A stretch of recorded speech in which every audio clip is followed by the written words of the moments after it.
அஸ்ஸலாமு அலைக்கும். Welcome to எல்லோரும் சமைக்கலாம் சேனல். ஸோ இன்றைக்கி நம்ம ரொம்ப டேஸ்டியான ஒரு கொரியன் சீஸ் பன் தான் செஞ்சு பார்க்க போகிறோம். ஸோ இது கட்டாயமாக எல்லாருமே ஒரு டைமாவது ட்ரை பண்ணி பார்த்துருக்கேன். ஏன்னா அவ்வளோ சூப்பரான ஒரு ரெசிபீஸ். ஸோ கண்டிப்பாக இது எல்லோரும் வீட்டில் ட்ரை பண்ணி பாருங்கள். ஸோ இந்த கொரியன் பன் பண்ணுறதுக்கு தேவையான பொருளை பார்த்துருவோம். இதை ஸ்க்ரீன்ஷாட் எடுத்து வச்சுக்கோங்க செய்யறதுக்கு முன்னாடி.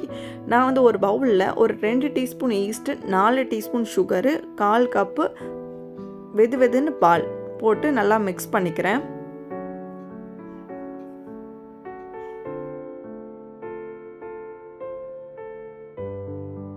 இந்த 3 இன்க்ரீடியன்ஸும் நல்லா கரைஞ்சிடணும்.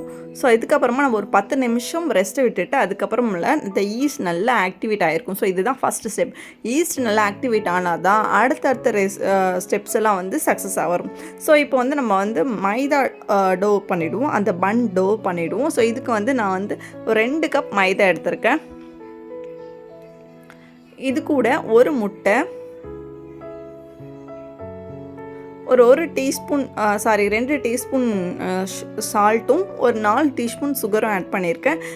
ஏன்னா நம்மளுக்கு வந்து பன்னு வந்து கொஞ்சம் இனிப்பாக இருந்தால் நல்லா இருக்குங்கிறதுனால கொஞ்சம் கூடவே வந்து சுகர் ஆட் பண்ணியிருக்கேன். ஸோ இதை நம்ம நல்லா மிக்ஸ் பண்ணிக்குவோம். இதுக்கு நம்மளுக்கு வந்து பிணையறதுக்கு தேவையான பாலை கொஞ்சம் கொஞ்சமாக ஊற்றி நம்ம பிணைஞ்சிக்குவோம். இந்த மாவோடைய பதம் வந்து நல்லா ஸ்டிக்கியாக இருக்கணும். அப்போ தான் பன்னு ரொம்ப சாஃப்டாக இருக்கும்.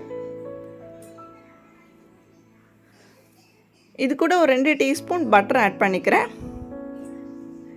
ஸோ இப்போ வந்து நல்லா வந்து நம்ம மிக்ஸ் கொடுக்கணும். இதை வந்து நம்ம ஒரு ஒர்க் ஏரியாவுக்கு மாற்றிடுவோம்.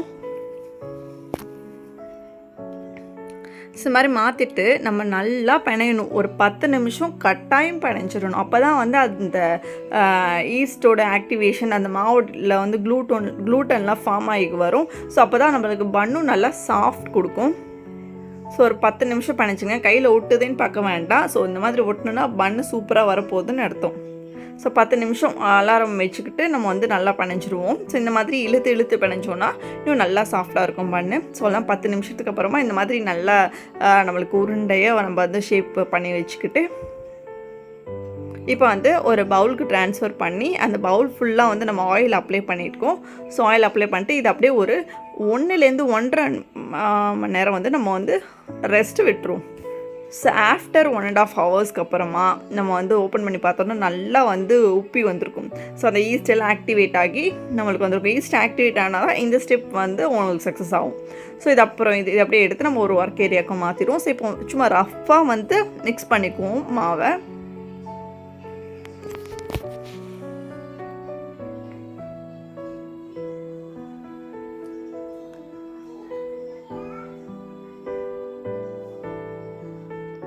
இப்போ இதை வந்து நான் வந்து டிவைட் பண்ணி வச்சுக்குவோம். எனக்கு வந்து இதில் வந்து 9 ரவுண்ட் ஷேப் வந்து பன் கிடச்சிது. நான் கொஞ்சம் பெருசாக பண்ணேன். ஸோ உங்களுக்கு வேணால் இன்னும் குட்டியாக கூட நீங்கள் பண்ணிக்கலாம். எனக்கு 9 இது வந்து பன் வந்து கிடச்சிது.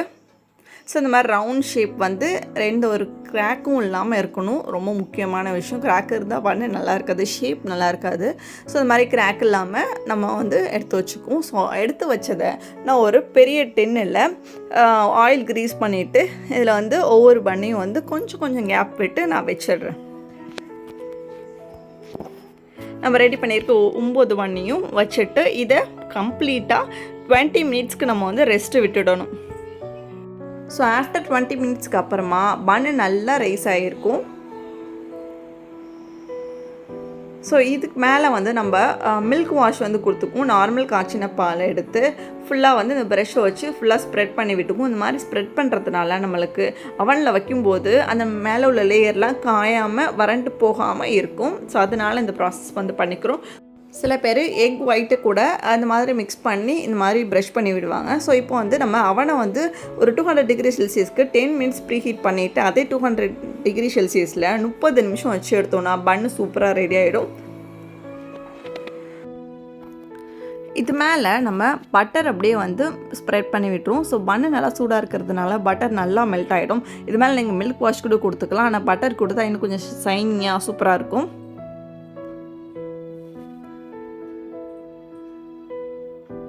இப்போ பன்னு நல்லா சாஃப்டாக ஸ்பாஞ்சியாக ரெடி ஆகிடுச்சு. மேலே லேயர் கூட ரொம்ப சாஃப்டாக இருக்கும். ஸோ இப்போ வந்து நம்ம பட்டர் மிக்ஸ் கொடுத்துருவோம். ஸோ பட்டர் மிக்ஸுங்கிறது நான் உங்களுக்கு வீடியோ எண்ணில் தெரியும் என்னென்ட்டு.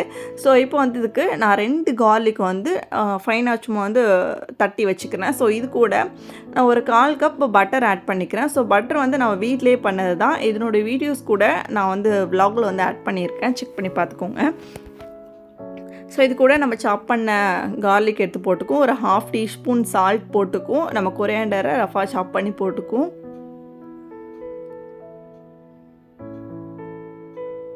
இது கூட ஒரு டீஸ்பூன் சில்லி ஃப்ளேக்ஸையும் போட்டுக்கும். போட்டுட்டு நல்லா மிக்ஸ் பண்ணிக்கும். இதுதான் பட்டர் மிக்ஸு. ஸோ சில பேர் வந்து பட்டரை நல்லா மெல்ட் பண்ணி ஆட் பண்ணிக்குவாங்க. ஆனால் மெல்ட் பண்ணுறதை விட இந்த மாதிரி க்ரீமி டெக்ஸ்சரில் இருந்துச்சுன்னா அது இன்னும் சூப்பராக இருக்கும்.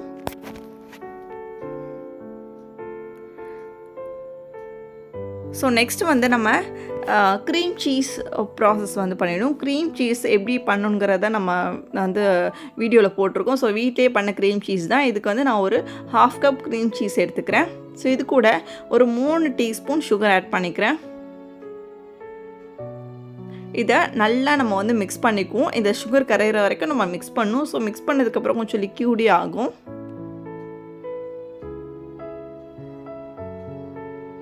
நம்மளோட க்ரீம் சீஸும் ரெடி ஆகிடுச்சு. இப்போது நம்ம ரெடி பண்ணி வச்சுருக்கிற பன்னை எடுத்து செப்ரேட் பண்ணி வச்சிடும். இது மேலே அந்த கத்தியில் அந்த கொரன்னு இருக்கும்ல, அந்த கத்தி எடுத்துக்கிட்டோன்னா இந்த மாதிரி பன்னை வந்து ஈஸியாக கட் பண்ண வரும். நான் கிராஸ் ஷேப்பில் வந்து கட் பண்ணிக்கிறேன். ஸோ இப்படி எல்லா பன்னையும் கிராஸ் ஷேப்பில் கட் பண்ணி வச்சுக்கிறேன். ஸோ இந்த பாருங்க, இந்த மாதிரி நம்மளுக்கு 3/4 அளவுக்கு மட்டும் கட் பண்ணால் போதும். ஸோ இப்போ இதுக்குள்ளே நம்ம பண்ணி வச்சுருக்கிற க்ரீம் சீஸை வந்து உள்ளே வந்து ஸ்டஃப் பண்ண போகிறோம். ஸோ நீங்கள் பைப்பிங் பேக் இருந்தால் அதில் போட்டு வச்சுருந்துருக்கலாம். ஸோ நான் வந்து ஸ்பூனாட்டி வச்சதுனால கொஞ்சம் அப்படியே இதாகிடுச்சு. ஸோ இப்போ அந்த க்ரீம் சீஸ் அப்ளை பண்ணது மேலே நம்ம பட்டர் பண்ணி வச்சுருக்கோம்ல, அது மேலே இந்த மாதிரி டிப் பண்ணி அப்படியே ரோல் பண்ணி எடுங்க. ஸோ பாருங்கள், ஃபுல்லாக பட்டர் ஃபுல்லாக அப்ளை ஆகிருக்கணும். ஸோ அப்ளை பண்ணி எல்லாமே வச்சாச்சு. ஸோ இப்போ இதை மறுபடியும் நான் அவனுக்குள்ளே வைக்க போகிறேன். ஸோ அதே 200 டிகிரி செல்சியஸில் ஒரு 10 நிமிஷம் மட்டும் வச்சு எடுத்தால் போதும். ப்ரீ ஹீட்லாம் பண்ண தேவையில்லை. சூப்பரான கொரியன் சீஸ் பன் ரெடி ஆகிடும். ஸோ பாருங்கள், அந்த சீஸ் எல்லாம் உள்ளே நல்லா மெல்ட் ஆகி அந்த பன்னு ரொம்ப உள்ளே சாஃப்ட் கொடுத்துருக்கோம். ஸோ அது மேலே வந்து அந்த நம்ம பட்டர் லேயர் கொடுத்துருந்தோம் இல்லையா, அதுவும் நல்லா மெல்ட் ஆகி சாப்பிட்றதுக்கும் சும்மா அல்டிமேட்டாக இருக்கும். ஸோ கட்டாயம் இதை ட்ரை பண்ணி பாருங்கள். இது என்னுடைய ஃபேவரட் டிஷ்ஷுன்னு சொல்லலாம். இந்த வீடியோஸ் உங்களுக்கு பிடிச்சிருந்தா எல்லோரும் சமைக்கலாம் சேனலுக்கு சப்ஸ்கிரைப் பண்ணுங்கள். ஸோ புதுமையான உணவுகளை புதிய புதிதாக சமைத்து பார்ப்போம். எல்லோரும் சமைக்கலாம் சேனல்.